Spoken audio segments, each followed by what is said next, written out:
Hello मित्रांनो, नमस्कार. मी S Chavan, superstition solutions या चॅनलवर आपल्या सगळ्यांचे स्वागत आहे. अंधश्रद्धा निर्मूलन करणे हे माझं मुख्य काम आहे. त्याचबरोबर समाजामधील विचारवंतांना भेटून त्यांच्याशी हितगुज करून चर्चा करून समाजासाठी आपल्याला काहीतरी करता येईल का याविषयी मी चर्चा करत असतो आणि चांगल्या चांगल्या गोष्टी दर्शकांसमोर मांडण्याचा प्रयत्न करतो. माझं मूळ गाव आहे सांगवी रेल्वे आणि त्या सांगवी रेल्वेला मी आज आलो आहे. माझ्या एका मित्राच्या घरी बसलो आहे. त्यांचं नाव आहे बाबूसिंग लोबासिंग राठोड. नमस्कार राठोड साहेब. नमस्कार सर. तुमचा परिचय सांगाल थोडक्यात? सर, माझा थोडक्यात परिचय असा आहे. माझं नाव बाबूसिंग लोभाजी राठोड आहे. बरं. माझं शिक्षण अमरावती विद्यापीठातून ग्रॅज्युएशनपर्यंत झालेलं आहे. मला 2 मुलं आहेत. एक मुलगा BTechच्या फायनल वर्षाला नागपूर येथे आहे, तर दुसरा पॉलिटेक्निकला आहे. हो का? हा. बरं बरं. आणि तुम्ही काय करता? सर, मी रिक्षा चालकाचा व्यवसाय करतो. माझी स्वतःची रिक्षा आहे. हो का? बढिया. आणि कुठे चालते ती रिक्षा? सर, बोदेगाव ते कारंजा या 20 किलोमीटर अंतरावर चालते. हो का? हो. शाळेत किती वर्षापासून व्यवसाय करता? सर, जवळपास 2013 पासून, म्हणजे जवळपास 13 वर्ष होत आली आहेत. 13 वर्ष होत आले. हो. बरं.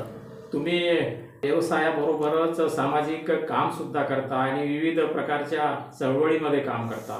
त्या चळवळी कोणकोणत्या आहेत? जगात कुत्रा पण जीवन जगतो आहे, हो.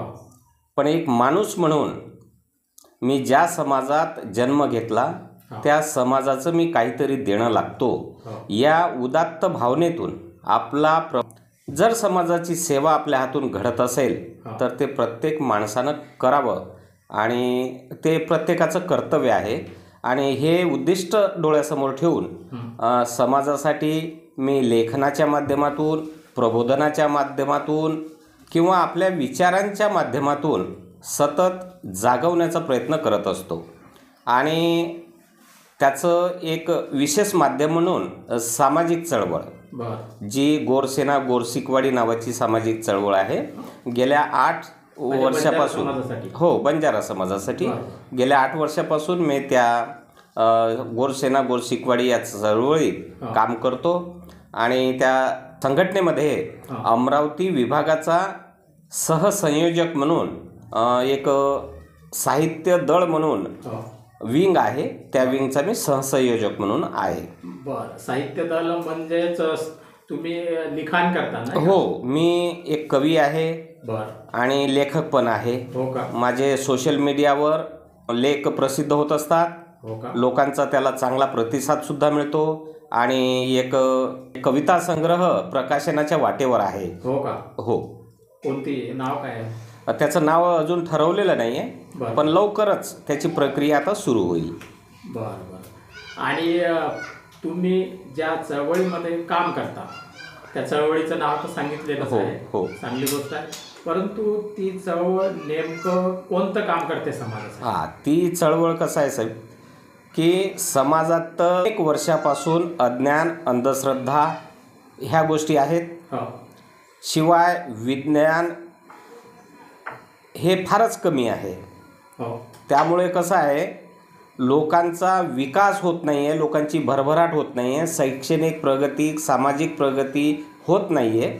त्या माध्यमातून गोरसेना गोरसिकवाडी समाजाला सुसंस्कृत घडविण्यासाठी कार्य करत आहे. फार चांगलं काम करत आहात सर तुम्ही.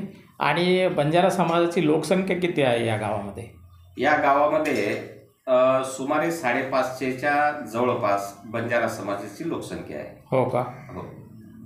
हे जे नगर आहे या नगराचं नाव? या नगराचं नाव गुलाबनगर म्हणून आहे. आणि तिकडं राहते ते मूळचं गाव? मूळ गाव सांगवी रेल्वे. सांगवी रेल्वे. हो का? तिथे जे संत सेवालाल महाराजांचं मंदिर बनविलेलं आहे, हो, तर समाजासाठी त्या ठिकाणी कोणकोणते तुम्ही प्रबोधनात्मक कार्यक्रम घेता? त्या ठिकाणी दर पौर्णिमेला सेवालाल महाराजांचा भोग भंडारा आयोजित केला जातो. अच्छा अच्छा. भोग भंडारा आयोजित करण्यामागचं एकमेव कारण म्हणजे की त्या निमित्ताने आज सर कसं आहे, कोणाजवळ वेळ नाही आहे, हो परंतु त्या भोग भंडाराच्या निमित्ताने समाजातील सर्व लहान मोठे स्त्रिया पुरुष सर्व जमा होतात. हो आजच्या विचारांची घेवाणदेवाण होते, हो आदान प्रदान होते. त्यामुळे कसं आहे, सुसंस्कृत समाज घडवण्यासाठी थोडी मार्गदर्शन पण होते. दुसरी गोष्ट अशी की सेवालाल महाराजांची जयंती ही मोठ्या प्रमाणात आम्ही साजरी करतो. हो तिथं प्रबोधनाचे कार्यक्रम घेतले जातात.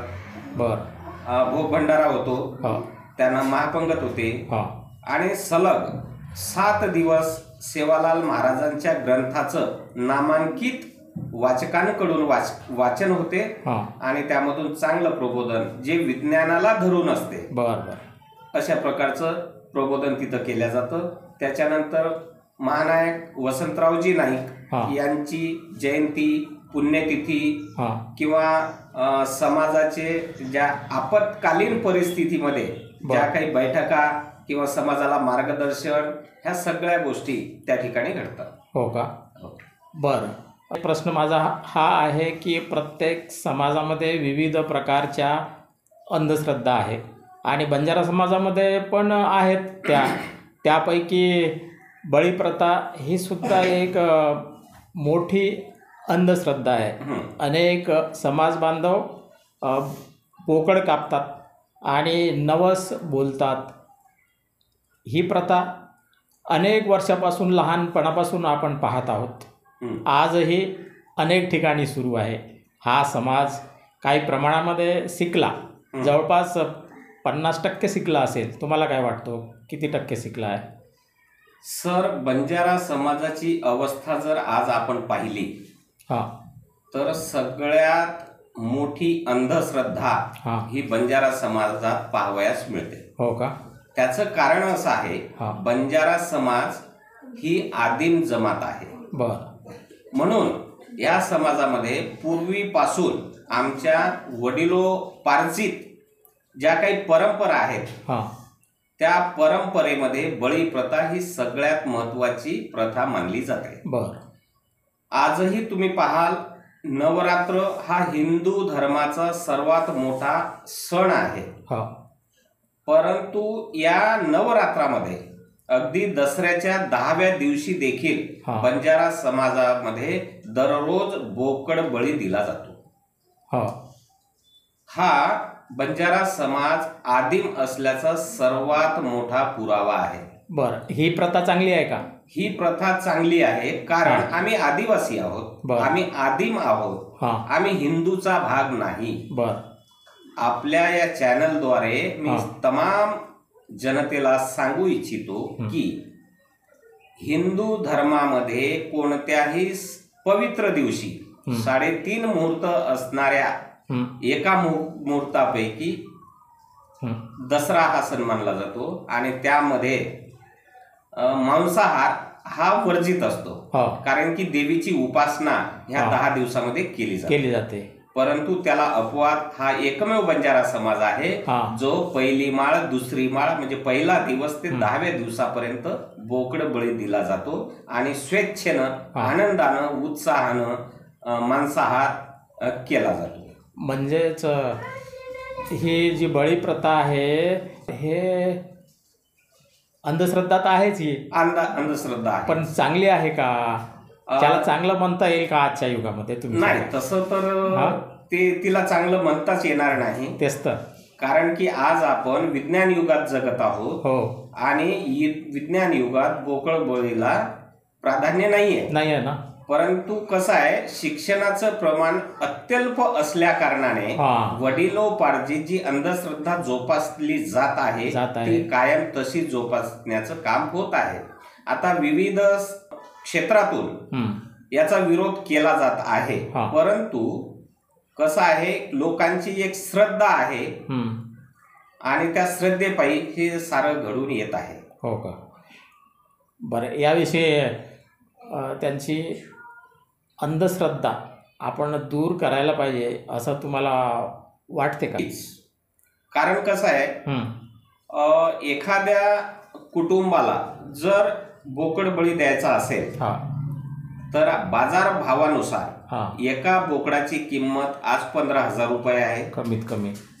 त्याला लागणारा इतर खर्च 5,000 रुपये आहे. हो पाहुणे धावणे मग ते 2-4 दिवस राहतात, हो त्यांच्या जेवणाचा त्यांची व्यवस्थेचा खर्च असं सर्व मिळून सुमारे 25,000 रुपये एका बोकडामागे खर्च येतो. जो माणूस रात्रंदिवस शेतात राबून दिवस रात्र कष्ट करून 4 पैसे पदरात पाडण्याचा प्रयत्न करतो, पण तो 6 महिन्याची कमाई एका दिवसात वाया घालवतो, हे मात्र योग्य नाही. आणि त्याऐवजी पर्याय म्हणून आपण जर त्यांना कोंबडा वगैरे खाण्याचा सल्ला दिला तर कसा राहील? बोकडाऐवजी कोंबडा. हो ते ठीक आहे, पण कसं आहे सर की वडिलोपार्जित ज्या काही परंपरा आहेत, रूढी आहेत, त्या रूढी आणि परंपरेमध्ये केवळ बोकड बळी हाच बसतो, कोंबडा बळी दिला जात नाही किंवा बसत नाही. बरं, परिवर्तन करावं लागेल ना. परिवर्तन होणं आवश्यक आहे. काळ बदलत आहे, त्यानुसार आपणही बदललं पाहिजे की नाही. किती खर्च होते, किती गरीब होत जातात त्याच्यामुळे. मग त्यांची मानसिकता तशी बनलेली असते आणि त्यामुळेच हे सारं घडून येतं. तरी मला असं वाटते की स्वेच्छेनं काही दिवसानंतर ही प्रथा जर बंद केली, तुम्हाला जर नॉनव्हेजच खायचं असेल तर विकत आणून कधीही खाऊ शकता तुम्ही. फक्त बोकडच कापला पाहिजे, त्याचा बळी दिला पाहिजे, हे कितपत योग्य आहे? ते बरोबर आहे सर, कारण की आमचं जे आराध्य दैवत आहे संत क्रांतिकारी संत सेवालाल महाराज यांनी कधीही पशुबळी दिलेला नाही. पशुची रक्षा करा हे त्यांचं ब्रीदवाक्य होतं. परंतु आज समाज अंधश्रद्धेने ग्रसित असल्यामुळे सेवालाल महाराजांचे विचार सुद्धा भुलत चालला आहे. हे फार मोठं दुःख आहे. आता वास्तविक पाहता मी शुद्ध शाकाहारी आहे, परंतु लोकांच्या भावना, त्या भावनांना ठेच लागू नये म्हणून कुठे कुठे आमच्यासारख्या प्रबोधनकारांना किंवा लेखकांना, साहित्यिकांना देखील कुठे कुठे नमतं घ्यावं लागतं. त्यामुळे ह्या निरक्षर, अज्ञान, अंधश्रद्धेत गुंतलेल्या लोकांचं थोडं का होईना पण फावतं. म्हणजे त्यांना सांगणं, प्रबोधन करणं थोडं कठीण जातं. म्हणजे आपलं ऐकत नाही. बरोबर. ते म्हणतात की आम्ही ही प्रथा पाळतो, तुम्हाला काय करायचं आहे, आहे की नाही. भरपूर विरोध होतो, विरोध पण होतो, आपल्या घरच्या लोकांचाच विरोध होतो. म्हणून आपण त्यांना विनंती करू शकतो, आहे की नाही, की बा काही दिवसांनी तुम्ही ही प्रथा बंद करा. बरं, ही प्रथा जर बंद केली तर काही नुकसान होईल का? नुकसान तर होणारच नाही सर, उलट विकासच विकास होईल. बरोबर. 4 पैसा आपला जो खर्च होणार आहे तो उलट वाचेल. बरोबर. आणि कसं आहे सर की आता आपल्या या हिंदू धर्मामध्ये वेगवेगळे पंथ, धर्म, संप्रदाय यामध्ये बंजारा समाजातील लोक फारच प्रवेश करतायत. जसे रामस्नेही आहे, विठ्ठल पंथ आहे, माळकरी आहे, दत्त पंथ आहे, नाथ पंथ आहे, वैष्णव पंथ आहे, राधास्वामी आहे. या अशा वेगवेगळ्या पंथामध्ये लोकांचा प्रवेश होत असल्यामुळे ते मांसाहाराकडे आता कमी आहेत आणि शुद्ध शाकाहारी ते बनत आहे. त्यामुळे बोकड बळीला बऱ्याच प्रमाणात आळा बसलेला आहे. बरं, तुम्हाला म्हणजे असं वाटत नाही का आपला हा जो बंजारा समाज आहे, गोर बोली आहे, आपली हीच संस्कृती फार चांगली आहे, हिचं जतन केलं पाहिजे आणि विविध पंथामध्ये, धर्मामध्ये जाणं योग्य वाटते का तुम्हाला? सर कसं आहे, आपली बोलीभाषा, माऊली आणि मातृभाषा ही आपण वाचवणं काळाची गरज आहे. गोरमाटी बोलीभाषा ही सध्या तांड्यामध्ये जिवंत आहे, परंतु शहरामध्ये आज घडीस फार मोठी वेदना भोगते आहे. हां त्याचं कारण म्हणजे कसं आहे, शहरामध्ये गेलेले बंजारा समाजातील लोक हे तांड्यातूनच नोकरी किंवा व्यवसायानिमित्त शहरात जाऊन स्थायिक झालेले आहेत. परंतु शहरात गेल्यामुळे त्यांच्यामध्ये परिवर्तन झालेलं आहे. आजूबाजूला मराठी कुटुंब असतात, हिंदू कुटुंब असतात, त्यांच्यामध्ये गोरबोली भाषा बोलण्यासाठी काही लोक हे कचरतात. त्यांना जणू काही शरम वाटायला लागते. बरोबर आहे. आणि म्हणून ते मूळ भाषेकडे, जी आपली मातृभाषा आहे तिच्याकडं दुर्लक्ष करून दुसऱ्यांची भाषा अवगत करण्याचा प्रयत्न करतात. परंतु खरोखर आपल्याला आपली मातृभाषा वाचवायची असेल, तिला घटनात्मक दर्जा मिळवून द्यायचा असेल, घटनेच्या 8व्या सूचीत स्थान मिळवून द्यायचं असेल, तर ती वाचवणं फार महत्त्वाचं आहे. मग त्याच्यासाठी, ती वाचवण्यासाठी आपण काय केलं पाहिजे, तर त्याच्यासाठी एकमेव उपाय म्हणजे वाचन संस्कृती ही रुजवायला पाहिजे. तांड्यामध्ये ग्रंथालय उभारण्याची फार मोठी गरज आहे.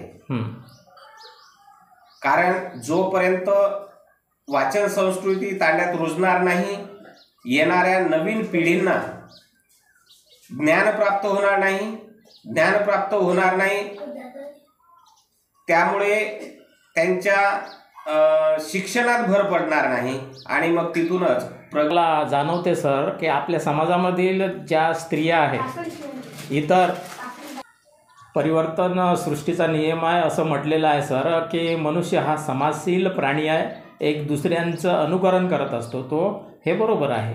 परंतु बहुसंख्य आपल्या बंजारा स्त्रिया शहरामध्ये गेल्यानंतर मराठी लोकांच्या संपर्कामध्ये येतात आणि त्यांचे जे कर्मकांड आहे ते कर्मकांडसुद्धा ह्या बंजारा स्त्रिया करतात. उदाहरणार्थ वटसावित्री, करवा चौथ आणि असे अनेक कार्यक्रम असतात त्यांचे, त्याच्यामध्ये ते भाग घेतात. परंतु बंजारा समाजामधील जे जे उत्सव आहेत ते कोणकोणते आहेत ते तुम्ही आम्हाला सांगा. आणि ते जे असं अनुकरण करतात ते योग्य आहे का? आणि ते घरामध्ये मराठी म्हणजे मराठीच बोलतात त्यांची मुलंसुद्धा, आपली भाषा बोलत नाही, याविषयी आपलं मत काय? सर कसं आहे, बंजारा समाज हा अनुकरणप्रिय समाज आहे. पूर्वी तांडे हे गावापासून लांब कुठेतरी जंगलात, डोंगर दऱ्याच्या कपारीत तांडा राहायचा. तेव्हा त्या तांड्याचा आणि गावाचा हा काडी मात्रही त्यांचा संबंध येत नसायचा. तेव्हा जुने जाणते लोक म्हणायचे, ए गोरमाटी सणल तू शिकवाडी, गामेती रेस छेटी. कारण तांडेमाईचं शिकवाडी, गामेमाईचं 12 भानगडी. अच्छा. सांगायचं तात्पर्य म्हणजे हेच की सेवालाल महाराजांनी निजाम काळामध्ये सांगितलं होतं, हमारा तांडा हमारा राज. आमच्या तांड्यात आमचा कायदा चालायचा. तिथे कोणाचंच वर्चस्व नव्हतं. नाईक सांगेल, तांड्याचा एक प्रमुख म्हणून नाईक असायचे, ते नाईक सांगतील तसंच तांड्यातील प्रत्येक कुटुंबातील प्रत्येक सदस्याला करावं लागायचं. ही तांड्याची एक स्वतंत्र धाटी व्यवस्था होती. परंतु काय झालं, कालांतराने बंजारा समाजाचा म्हणजेच पर्यायाने तांड्याचा गावाशी संपर्क यायला लागला. लोकांची ये जा उठ बस ही सुरू झाली. शिक्षणासाठी सुद्धा त्यांना तांड्यातून जंगलातून गावामध्ये यावं लागायचं. त्यामुळे एकमेकांचा संपर्क एकमेकांशी वाढला. आणि बंजारा समाज हा अनुकरणप्रिय असल्यामुळे लोकांचे विचार, बोलीभाषा, त्यांच्या परंपरा, रूढी ह्या सगळ्या गोष्टींचं अनुकरण व्हायला लागलं. आणि त्यानंतर कसं आहे सर, बंजारा समाजामध्ये होळी, दिवाळी, तीज हे 3 महत्त्वाचे सण आणि उत्सव मानले जातात. परंतु गावातील स्त्रियांच्या संपर्कात बंजारा समाजाच्या स्त्रिया आल्यामुळे हं. त्यांचे जे काही व्रत उपास वैकल्य वगैरे असतात, वटसावित्री, वटसावित्री, जे करवा काही- चौथ, हो, करवा चौथ, अनेक वगैरे, कर्मकांड आहेत. अनेक प्रकारचे कर्मकांड जे आहेत हा त्याचं अनुकरण बंजारा समाजातील स्त्रिया करायला लागल्या. हा परंतु वास्तविक पाहता बंजारा समाज हा निसर्गपूजक आहे. हा तो फक्त निसर्गाला म्हणजे नदी, नाले, झाड, डोंगर ह्यांना मानणारा आणि त्यांचीच पूजा करणारा असा हा निसर्गपूजक बंजारा समाज आहे. हा. त्यामध्ये कुठलंही व्रत वैकल्य किंवा कर्मकांड याला मुळीच थारा नाही. हा परंतु गावातल्या स्त्रियांशी या स्त्रियांचा संपर्क आल्यामुळे हं. हे कर्मकांड जास्तीत जास्त तांड्यामध्ये आता वाढत आहे. बर. आता हे गोरमाटी भाषा बोलण्याऐवजी मराठी भाषाच बोलतात घरात सुद्धा बंजारा समाज, काही स्त्रिया, काही घरातील लोक. याविषयी काय म्हणायचं आहे तुम्हाला? सर, कसं आहे,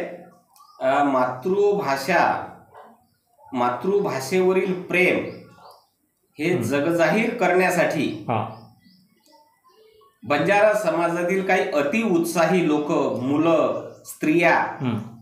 ह्या घरामध्ये सुद्धा मराठीत किंवा हिंदीत किंवा अति उच्च शिक्षित वर्ग हा इंग्रजीमध्ये सुद्धा बोलत आहे. परंतु हे चुकीचं आहे. कारण की जशी आपली माय असते, मातृभूमी असते आणि मातृभाषा, ह्या तीन गोष्टी आपल्या स्वतःच्या असतात आणि त्यांचं जतन आणि संवर्धन करणं हे प्रत्येकाचं कर्तव्य असतं. आता काही थोडंफार शिकलेल्या स्त्रिया घरामध्ये मुलांकडनं मम्मी म्हणून घेते किंवा वडिलांना पप्पा, डॅडी म्हणून घेतात. हे सरासर चुकीचं आहे. मुलांनी सुद्धा कसं आहे, बाहेर शिक्षण किंवा व्यवहाराची भाषा ही जरी आपली मराठी, हिंदी, इंग्रजी असेल, परंतु आपली मूळ मातृभाषा ही गोरमाटी बोली भाषा आहे. तर आपल्या घरामध्ये आपण गोरमाटीतच बोलावं आणि तरच तिचा विकास होऊ शकतो. नाहीतर लोप होईल ना. लोप होईल. बरं, आपण गावामधील ज्या जुन्या स्त्रिया आहेत फेट्या आणि कातळी घालतात, पण शहरामध्ये ज्या आत्ताच्या स्त्रिया आहेत त्या घालूच शकत नाही. म्हणजे पोशाख आपला लोप पावत चालला आहे असं तुम्हाला वाटते का? बिलकुल सर. कारण कसं आहे की आपली जी मूळ धाटी आहे, गोर बंजारा समाजाची जी मूळ धाटी आहे, त्या ती धाटी 5 तत्वावर उभी आहे. खाणो, बाणो, बोली, रेणो आणि वागणं या 5 तत्वावरती आधारित आहे.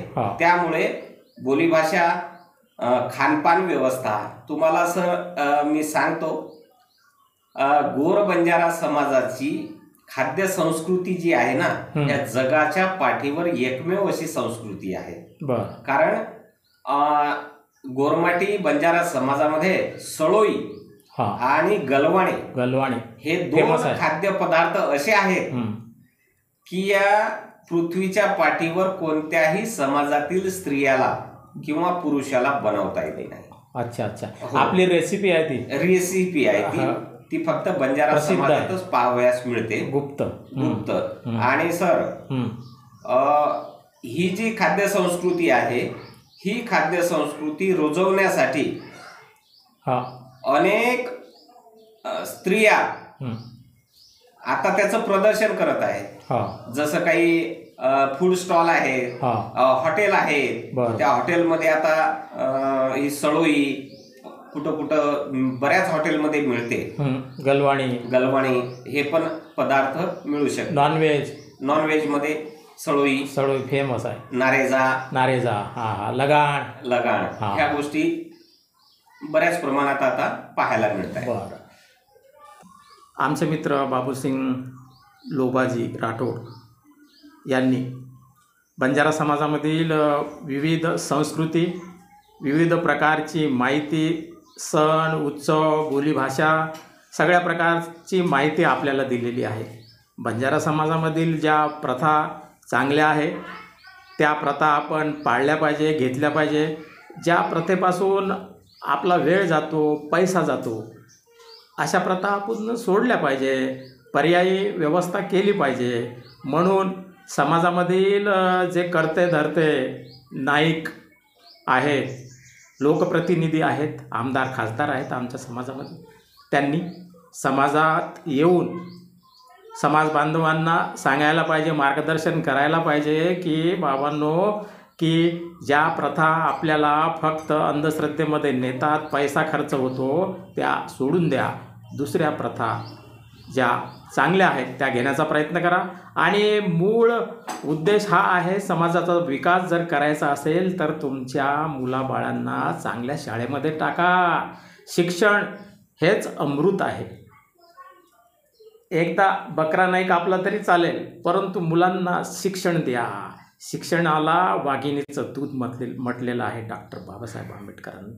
म्हणून आजच्या या चर्चेमधून तुम्हाला ज्या ज्या गोष्टी आवडल्या असेल त्या तुम्ही घ्याव्या अशी विनंती करतो. आणि पटलं तर घ्या, सांगणं आमचं काम आहे की नाही. म्हणून मला असं सांगायचं आहे की आज मी या माझ्या सांगवी या गावी आलो आणि राठोड साहेबांना विनंती केली. ते लगेच तयार झाले. सगळे कामं सोडून समाजासाठी काहीतरी आपण केलं पाहिजे असं त्यांना वाटलं. म्हणून तुम्हाला माझी अशी विनंती आहे की हा व्हिडिओ जर आवडला तर माझ्या चॅनलला सबस्क्राईब करा, लाईक करा, शेअर करा. आणि विशेष करून आमच्या बंजारा समाजामधील आमच्या ज्या माता भगिनी आहे त्यांनी वाईट वाटून घेऊ नये. त्यांनी बंजारा समाजामधीलच जास्तीत जास्त प्रथा परंपरा पाळण्याचा प्रयत्न करा, हाच आमचा उद्देश होता. त्यांना अपमानित करणे हा उद्देश नाही. घरी मराठी नाही बोलली तरी चालेल, गोरमाटीमध्ये बोला. आपले मुलं बाहेर जाऊन भाषा शिकतात, त्याची चिंता करू नका. त्यांच्यावर योग्य संस्कार करा. बस एवढंच म्हणायचं आहे. याबरोबरच मी थांबतो. धन्यवाद.